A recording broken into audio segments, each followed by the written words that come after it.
नमस्कार, स्वागत है आपका एनएमएफ न्यूज में। मैं हूं आपके साथ शबनम। अमेरिका से बेहद चौंकाने वाली तस्वीरें सामने आई हैं। व्हाइट हाउस के बाहर वॉशिंगटन डीसी में गोलीबारी की गई है और इस गोलीबारी के बाद माहौल काफी अफरा तफरी का हो गया। 2 नेशनल गार्ड्स को गोली लगी है, वो घायल हो गए, जिसके बाद गोली चलाने वाले हमलावर को तुरंत गिरफ्तार कर लिया गया, उसका एनकाउंटर किया गया, उसके पैर में गोली लगी है और जब उस आरोपी को पकड़ा गया तो खुलासा हुआ है कि वो अफगानी नागरिक है। रहमानुल्लाह नाम है उसका। और जैसे ही खुलासा होता है, डोनाल्ड ट्रंप बुरी तरह भड़क जाते हैं। यूएस में अफगानियों की एंट्री पर पूरी तरह से बैन लगा दिया जाता है। पागल कहकर उस शख्स को संबोधित किया जाता है और यह कहा जाता है कि 2021 में जितने भी अफगानी यहां पर आए हैं सबकी जांच पड़ताल की जाए। आज इसी पर चर्चा करेंगे। चर्चा के लिए हमारे साथ जुड़े हुए हैं वरिष्ठ पत्रकार पंकज प्रसून जी। पंकज जी, अफगानियों को सीधा इस हमले के बाद टारगेट कर लिया है डोनाल्ड ट्रंप ने। क्या अफगानिस्तान की तरफ से ये गोलीबारी करवाई गई थी? सुनियोजित तरीके से इस आदमी को भेजा गया था या फिर मामला कुछ और है? नहीं, 2021 में अमेरिका की फौज वापस आई थी अफगानिस्तान से। और जब ये वापस आ रहे थे तो बहुत सारे अफगानी लटक के उनके साथ चले गए अमेरिका फौजों के साथ, क्योंकि वो जो अफगान नागरिक थे वो अमेरिकन फौज की मदद कर रहे थे। तो उन्होंने कहा कि आप तो चले जाओगे, हमारा क्या होगा, क्योंकि तालिबान वाले तो हमें जान से मार डालेंगे। तो उनमें से बहुत सारे लोगों को ये अपने साथ लेके गए थे और उसी में से एक इमिग्रेंट ये भी था, रहमतुल्लाह भी था। और जो इसकी अभी तक जो शिनाख्त हुई है, जो भी जानकारी सामने आ रही है, डोनाल्ड ट्रंप का कहना है कि ये बिडेन प्रशासन के दौर में ये सब आए थे 2021 में। अब सबका जो होना, हाँ, वो सबकी जांच होनी चाहिए। ये है मामला। अब पहले मैं घटना बताता हूं क्या है। जो व्हाइट हाउस है ना, जो वाशिंगटन, मुझसे 2 ब्लॉक पहले एक सड़क है, एक 17th स्ट्रीट है और एक 1st स्ट्रीट है, जहां पे मिलती है। वहां पे सारे सरकारी कर्मचारी लंच वगैरह के लिए बैठते हैं। वहां वो फेमस लंच स्पॉट है और वहीं पे ये गोलीबारी हुई है। और एक आदमी था जिसका नाम आपने लिया, रहमतुल्लाह या रहमतुल्लाह जो भी था, लकमान, हाँ, और फिर उसको तुरंत न्यूट्रलाइज कर दिया गया। घटना बस इतनी हुई। लेकिन ये घटना महत्वपूर्ण क्यों है? क्योंकि वाशिंगटन में व्हाइट हाउस के ठीक बगल में ये घटना हुई। बिल्कुल। और व्हाइट हाउस में जाने वाला कोई भी आदमी साधारण तो होता नहीं। अगर उनमें से किसी को भी ये निशाना बना था तो असाधारण लोग ही थे। 2 नेशनल गार्ड घायल दूसरी बात, हाँ, वो तो एनकाउंटर में जो कि आया ही है मारने, तो वो किसी न किसी को तो भाई गोली तो चलाएगा, मारेगा ही, लेकिन इसे न्यूट्रलाइज कर दिया गया है। दूसरी महत्वपूर्ण बात यह है कि इसी वाशिंगटन में, इसी पॉश एरिया में इजराइल के एम्बेसडर को गोली मारकर हत्या कर दी गई थी।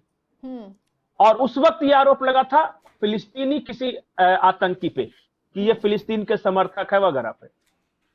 द पूरे स्टोरी का जिस्ट ये है कि भाई अमेरिका में कौन सी जगह सुरक्षित बची है जहां पे गोलीबारी नहीं होती। कोई तो ऐसी जगह होगी ना कि जहां सुरक्षित होंगे लोग। अब जो व्हाइट हाउस के पास न्यूयॉर्क में अगर गोलीबारी हो सकती है, वाशिंगटन डीसी में गोलीबारी हो सकती है, वही अमेरिका पूरी दुनिया को सिक्योरिटी पे ज्ञान देता रहता है।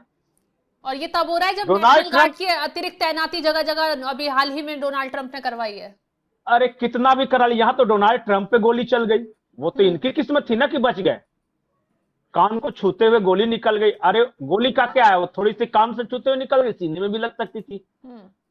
तो इस तरह का देश हो गया है अमेरिका कि जहां पे कोई भी सुरक्षित नहीं है और पूरी दुनिया के लिए ज्ञान इनके अंदर है। वो सारे दुनिया के सभी देशों को प्रीच करते रहते हैं, ज्ञान देते रहते हैं कि तुम्हें ऐसे रहना चाहिए, ऐसे सिक्योरिटी करना चाहिए। खुद का ठिकाना नहीं।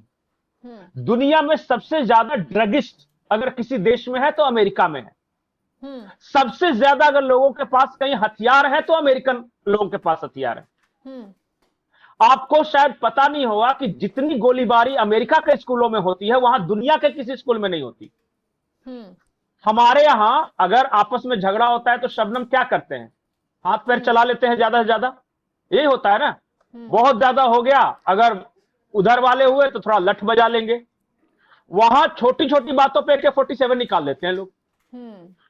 ये स्थिति है। और एक से एक राइफल, स्नाइपर राइफल घर में रख रहे हैं। पंकज जी, जिस तरीके से अफगानिस्तान से बीते दिनों से अमेरिका के रिश्ते डगमगाते हुए चल रहे हैं, तालिबान की तरफ से भारत जब तालिबान के विदेश मंत्री आते हैं, खुली चेतावनी ट्रंप को देकर चले जाते हैं, अमेरिका को देकर चले जाते हैं। उसी बीच ये हमला हो जाना और उसी बीच ट्रंप की ये चेतावनी कि नरक जैसा देश उससे उठाकर अफगानियों को यहां लाना ठीक नहीं है, इसका अंजाम बहुत खतरनाक होगा।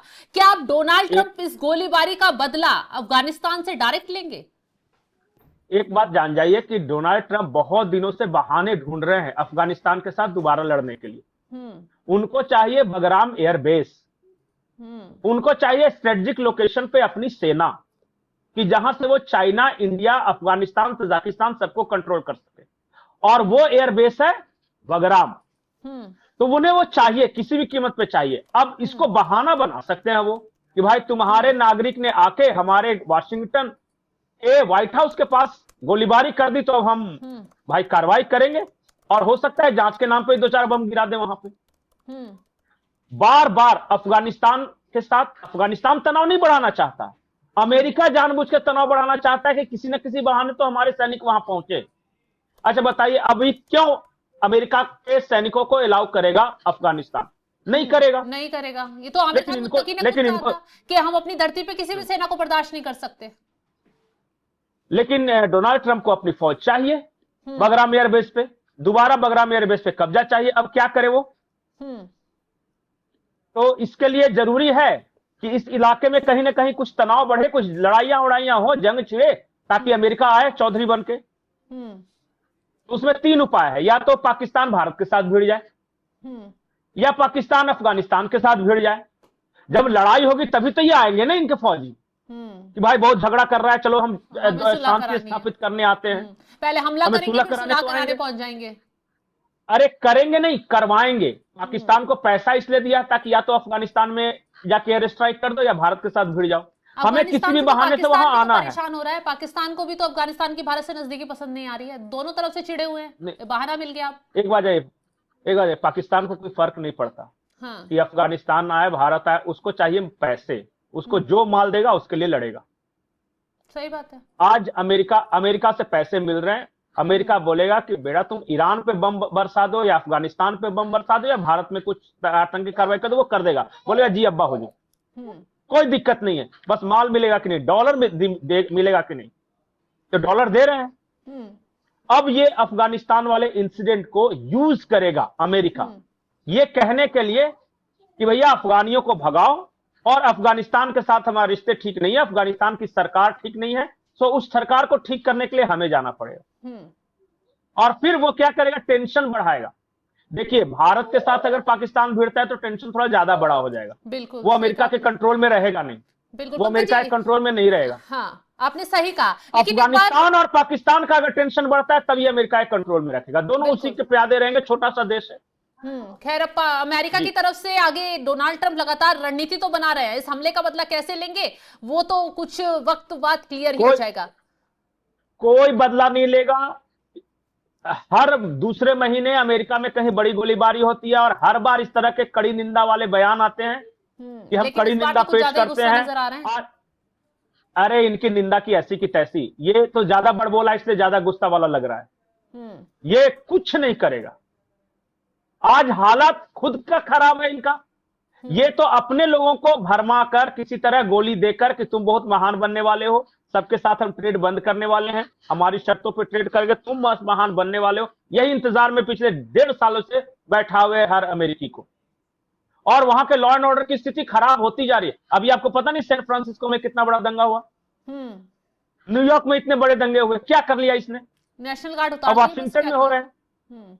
अरे तो नेशनल गार्ड तो उतारेगा ही, अब कहीं भी दंगा हो तो क्या करेगा? फौजी तो उतारेगा। हाँ, तो वही बस काफी अमेरिका कंट्रोल करने के लिए। America is decaying super power, एक ऐसा महान राष्ट्र जो कि धीरे धीरे सड़ रहा है। उसके राष्ट्रपतियों को देखिए ना, समझ में नहीं आ रहा है क्या? एक बाइडेन को बनाया था राष्ट्रपति जो भूल जाता था किससे हाथ मिलाना है, और एक ऐसे पगला को बनाया कि जिसको पता नहीं कि सुबह क्या बोलता हूं शाम क्या बोलता हूं। इसी से पता चलता है कि अमेरिका किस ओर बढ़ रहा है। मैच्योरिटी दिखती है? बिल्कुल नहीं। आप दुनिया के नेताओं को देखिए, शी जिनपिंग कैसे अपने आप को कंडक्ट करते हैं, या पुतिन कैसे करते हैं, या मोदी कैसे करते हैं, और अमेरिका का राष्ट्रपति कैसा करता है, ये कहीं भी नाचने लगता है। तो इससे साबित होता है कि धीरे धीरे अमेरिका डाउनफॉल की ओर जा रहा है। बिल्कुल। उसके नेता कैसे हैं, उसका देश कैसा है। इसलिए मैं बार बार ये बता रहा हूं कि सबसे ज्यादा ड्रग्स कंज्यूम कर रहे हैं अमेरिकन, सबसे ज्यादा मारिजुआना ले रहे हैं, जो गांजा बोलते हैं, अमेरिकन, सबसे ज्यादा अय्याशी कर रहे हैं अमेरिकन, सबसे ज्यादा गोलीबारी हो रही है अमेरिका में, सबसे ज्यादा आपस में मारकाट आप देखिएगा। अमेरिका क्या है यार, वो तो अब इतना बड़ा सुपर पावर है कि उसको तो भाई नीचे जाने में भी टाइम तो लगेगा ना। बिल्कुल, एक दिन में तो ये डाउनफॉल डायरेक्ट हो नहीं जाएगा। हम्म। इंतजार कीजिए, आप भी यहीं रहेंगे, हम भी यहीं रहेंगे, 10 साल बाद हम बात करेंगे, अमेरिका से कुछ देश जरूर आगे हो जाएंगे बिल्कुल और सही ये कहा इसी तरह आपने। कड़ी निंदा पेश करता रहेगा। तो डोनाल्ड ट्रंप इस हमले के बाद काफी भड़के हुए हैं, लगातार गीदड़ भभकियां तो दे रहे हैं, लेकिन वाकई में इसका पलटवार करेंगे या नहीं ये तो मालूम नहीं, क्योंकि कई बार हमले हुए अमेरिका में, धमकी इसी तरीके से दी गई, लेकिन पलटवार के नाम पर कुछ नहीं हुआ। अब आप ये भी जान लीजिए कि रहमानुल्लाह जिसने गोलीबारी की है व्हाइट हाउस के बाहर चंदूरी पर, वो कौन है? तो रहमानुल्लाह जो है लखनवाल, वो उसने 2 नेशनल गार्ड को गोली मारने की कोशिश की, हालांकि वो घायल हो गए हैं। वो अफगान का एक प्रवासी है और लखनवाल ऑपरेशन एलाइज वेलकम के तहत अमेरिका में दाखिल हुआ था। उन्हें वॉशिंगटन के बेलिंगहेम में बसाया गया। जांच के परिचित लोगों ने यह बताया है कि बकनवाल अमेरिका पहुंचने के बाद वॉशिंगटन राज्य में रह रहा था, यानी पहले से उसकी प्लानिंग चल रही थी कहां किस स्पॉट को निशाना बनाना है, और उस निशाना बनाकर उसने गोलीबारी शुरू कर दी। हालांकि इस गोलीबारी की घटना के बाद अमेरिका में हड़कंप मचा हुआ है। डोनाल्ड ट्रंप आगे क्या कुछ एक्शन लेते हैं देखने वाली बात होगी। पूरे व्हाइट हाउस को फिलहाल तो नेशनल गार्ड्स ने घेर लिया है। तो इस खबर को लेकर आप क्या राय रखते हैं कमेंट बॉक्स में जरूर बताइएगा। तमाम बड़ी खबरों की अपडेट के लिए आप हमारे साथ जुड़े रहें और हमारी वेबसाइट www.newsnmf.com पर जाकर भी और खबरों की जानकारी के लिए लॉग इन करें।